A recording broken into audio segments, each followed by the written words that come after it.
बिहार जो उनकी किसान प्रकोष्ठ के अध्यक्ष पश्चिमी चंपारण जिला के हृदयानंद सिंह जी हमारा साथ में बानी। यहाँ से बात करके हम प्रयास करते हैं कि आखिर ऐसा काहे होता, एगो पत्रकार के ऊपर इतना बड़का एलिगेशन काहे लगावल जाता।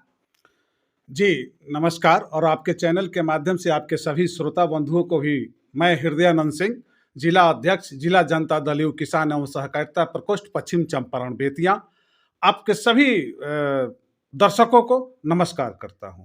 और रही बात की सन ऑफ बिहार, जो आपने कहा कि सन ऑफ बिहार मनीष कश्यप के साथ एक तरह से नाजायज हो रहा है, आपका कहने का सेंस यही है।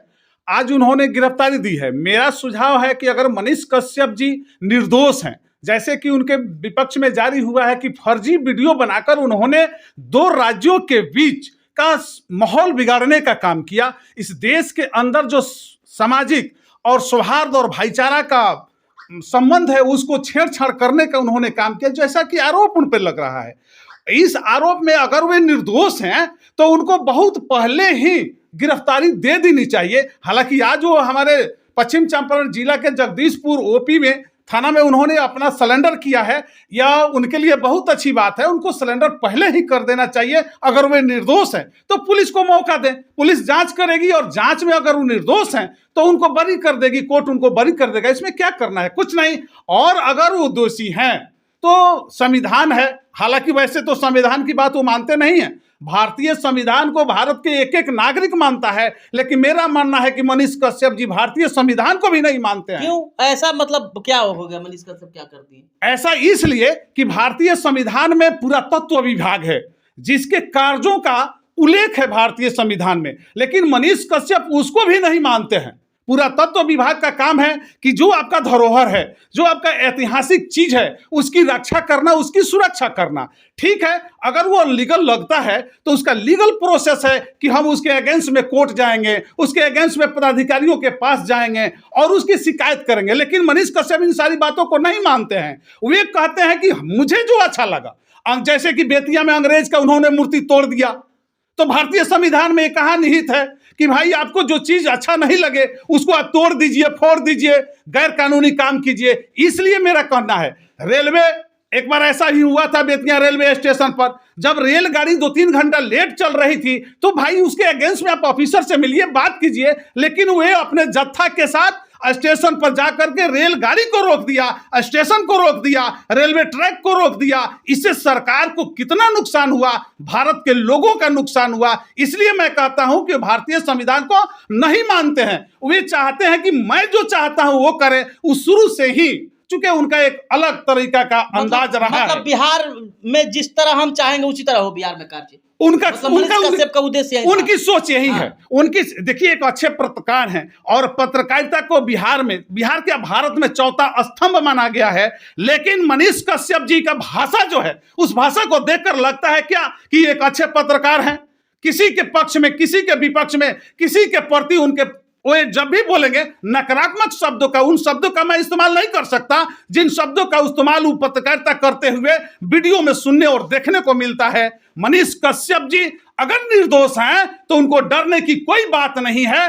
और कुछ लोग ऐसा भी बोल रहा है कि बिहार की सरकार और तमिलनाडु की सरकार, या बिहार की पुलिस और तमिलनाडु की पुलिस जो जांच करके जो बयान जारी कर रहा है, जो बड़े बड़े चैनलों पर, जैसे पत्रकार रवीश कुमार का डिबेट हमने सुना, एक बार जी मीडिया पर हम सुन रहे थे, और भी कई चैनलों पर हमने सुना, तो जो ये वीडियो उनका जो जारी हुआ, वीडियो उन्होंने जो डाला तमिलनाडु में बिहारी और हिंदी भाषी लोगों के साथ अन्याय का, वह वीडियो जैसे बिहार की पुलिस और तमिलनाडु की पुलिस जब जांच की तो वह फॉल्स वीडियो पकड़ा गया। उस वीडियो में जो भी है वह सब पटना में यह वीडियो शूट होता है। मकान माली एक्सेप्ट करता है 30 तारीख से इस तारीख तक हमारा रूम किराए पर लिया गया। जिस दुकान से दवा सामग्री आता है उस दुकानदार ने स्वीकार किया है कि भाई हाँ, हमने सामान उपलब्ध कराया है। जो उसमें लोग संलिप्त हैं, चाहे वो गोपालगंज के हो या अदर दूसरे डिस्ट्रिक्ट का हो, वे लोग भी जिनकी गिरफ्तारी हुई है, वे लोग भी कह रहे हैं कि नहीं, यह वीडियो पटना में बना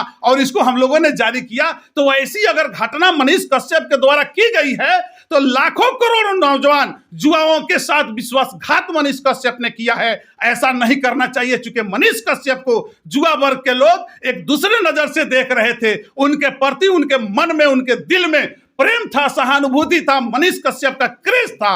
लेकिन अगर उन्होंने गलत किया है तो लाखों करोड़ युवाओं के साथ उन्होंने धोखा किया है, इसकी सजा तो उनको भुगतनी अच्छा, पड़ेगी। बिहार के लालू प्रसाद यादव जी के बेटा तेजस्वी यादव जी पे जो एक आरोप है मनीष कश्यप जी का कि तेजस्वी यादव जी ने है केस करवाया, क्योंकि बिहार में जो कि हम मनीष कश्यप के फैन बहुत ज्यादा हो गए थे, तो हो सकता था कि 2025 में तेजस्वी यादव जी की सरकार मनीष कश्यप जी गिरा दें। क्या ऐसा बात है कि ये आरोप लगाए मनीष कश्यप? जी देखिए, आरोप लगाने के लिए कोई किसी को आरोप लगा दे, तेजस्वी प्रसाद यादव जी मनीष कश्यप को कैसे फंसा सकते हैं? ये तो पुलिस का काम है। पुलिस एफआईआर कर रही है, उसमें हम और आपने दूसरा कोई आवेदन नहीं दिया। पुलिस को लगा कि भाई हमारे माहौल को बिगाड़ने का काम हो रहा है, तो पुलिस ही एफआईआर कर रही है। तेजस्वी प्रसाद यादव इसमें मेरे ख्याल से दोषी नहीं है। अगर दोषी हैं तो मनीष कश्यप जी का ये जो कहना कि हम 180 दिन के अंदर, वो तो धमकी दे रहे हैं एक तरह से कि 180 दिन के अंदर आपकी सरकार को गिरा देंगे, 2025 में आपको मुख्यमंत्री नहीं बनने देंगे। बहुत अच्छी बात है, मत बनने दीजिए भाई, कौन मना कर रहा है कि नहीं आप बनने दीजिए। आप आ जाइए, चुनाव लड़िए, आप चुनाव लड़के मुख्यमंत्री बन जाइए, इसमें कोई रोक तो नहीं रहा है। संवैधानिक अधिकार है, आप भी लड़ सकते हैं, हम भी लड़ सकते हैं, देश का राज्य का कोई भी व्यक्ति लड़ सकता है। तो मनीष कश्यप भी चुनाव लड़के उनको मुख्यमंत्री नहीं बनने दे। अगर बिहार की जनता तेजस्वी यादव के पक्ष में ही मतदान कर देती है तो मनीष कश्यप तो रोक नहीं पाएंगे। फिर भी वो किस अंदाज में और किस बल पे कह रहे हैं ये समझ में नहीं आता।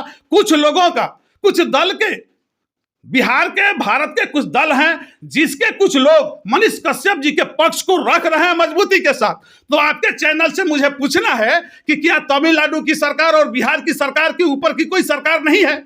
बिहार की पुलिस जांच कर रही है, तमिलनाडु की पुलिस जांच कर रही है, इस जांच एजेंसियों के ऊपर भी जांच एजेंसी है। तो स्वतंत्र रूप से और निष्पक्ष रूप से, चूंकि मनीष कश्यप जी एक चैनल पे बोल रहे थे किसी एंकर के साथ कि मुझे पूरा भरोसा है देश के प्रधानमंत्री पर और मुझे पूरा विश्वास है देश के गृह मंत्री पर, तो हम गृह मंत्री से कहना चाहते हैं कि आप निष्पक्ष अपनी एजेंसी से जांच करवा लीजिए और जो दूध का दूध और पानी का पानी है उसको उजागर कीजिए। अगर मनीष कश्यप दोषी हैं तो उनको कानून के तहत, भारतीय संविधान के तहत उनको जो भी सजा हो वो सजा मिले, और अगर निर्दोष है तो उनको बाइज्जत बरी। आप बोले, अच्छा, एक तरह से अगर देखा जाए तो पत्रकारिता का जो शब्द है, पत्रकारिता का जो ये रास्ता अभी मनीष कश्यप जी ने जो बिहार के लिए अपनाया था या भारत देश के लिए, ये कहाँ तक आपको सही लगता है? नहीं देखिए, पत्रकारिता, पत्रकार का होना, पत्रकारिता करना बहुत अच्छी बात है। पत्रकार का काम होता है कि भाई सरकार के गड़बड़ियों को उजागर करना और पब्लिक की समस्याओं को उजागर करना ताकि उसका समाधान हो सके। पत्रकार हमेशा सरकार और समाज के बीच का एक आईना होता है जो दोनों तरफ की गलतियों को दर्शाता है। लेकिन मनीष कश्यप जी अच्छे पत्रकार थे, यूट्यूब पर उनकी अच्छी पकड़ थी, अच्छी पहल थी, अच्छा काम कर रहे थे। लेकिन कभी कभी उनके वीडियो में पत्रकारिता के जो भी नियम कायदे कानून है उसे अलग हटकर काम किया जाता है। उनके शब्दों का जो अपशब्द का उपयोग करते थे, ये सब अच्छी बात नहीं है। उनको ऐसा नहीं करना चाहिए, क्योंकि बिहार की बहुत सारे नौजवान उनको चाहते थे। हाँ, उनको एक बात की घमंड आ गई थी, वे एक बात के घमंड में, अहम में आ गए थे, जिसके चलते उनके द्वारा कई गलतियां हुई। वो घमंड में ये आ गए थे, वो एक बार बोल रहे थे कि मेरा व्यूवर, मेरा सब्सक्राइबर 40 लाख है और तेजस्वी प्रसाद यादव जी का व्यूवर और सब्सक्राइबर लगभग 30 लाख है। तो मैं आपके माध्यम से पूछना चाहता हूं, आपके चैनल के माध्यम से, कि आपका व्यूवर और सब्सक्राइबर 30-40 लाख है, आप एक विधानसभा का चुनाव नहीं जीत सके, और तेजस्वी यादव का व्यूवर और सब्सक्राइबर फॉलोवर अगर 30 लाख है तो वे अपने दल के 80 विधायकों को बिहार में चुनाव जिता दिया। फिर भी आप किस घमंड में पड़े हैं ये समझ में नहीं आता। हम सब जानना चाहते हैं कि आप किसके हिम्मत से, किसके बल से, आपको कौन सपोर्ट कर रहा है जो सामने नहीं आ रहा है, और आपकी दुर्दशा होती जा रही है। मनीष कश्यप की गिरफ्तारी पर मैं ये कहना चाहूंगा कि मनीष कश्यप गिरफ्तार करके भारतीय नियम और कायदे और कानून का समर्थन किया है, उसके साथ कदम से कदम मिलकर चले, जो सच्चाई होगी वो खुलकर सामने